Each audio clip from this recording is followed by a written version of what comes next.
horror video na ito makapanindig balahibo. Video production na may tuturing na AI-powered o ginawa sa tulong ng artificial intelligence. Tampok ito sa Digital Congress 2025 kung saan isa sa mga nagbahagi ng kaalaman ang GMA New Media Incorporated na nagsisilbing digital arm ng GMA Network.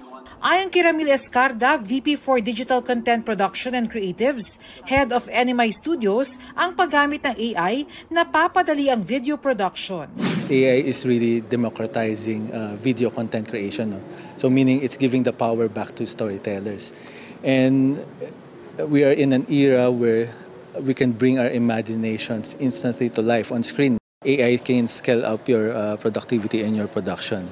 Malaki rin daw ang papel ng GMA Integrated News sa pagpapalaganap ng tamang paggamit ng AI sa pamamagitan ng fact-checking sa mga balita.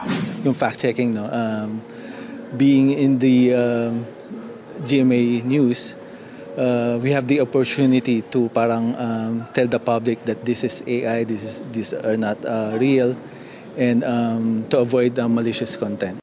Isa ang GMA Network sa mga media partner ng Digicon 2025 na inorganisa ng Digital Marketing Association of the Philippines. Ang tema ngayong taon, The Age of I, The Power of Personalization.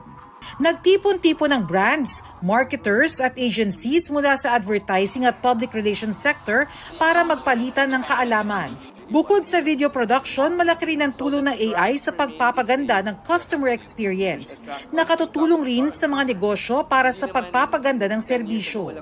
The main highlight really is for the conference to be able to unpack all the tools, all the learnings, and all there is to know about the power of personalization. Para sa GMA Integrated News, Bernadette Reyes ang inyong saksi. Mga kapuso, maging una sa saksi. Mag-subscribe sa GMA Integrated News sa YouTube para sa iba't ibang balita.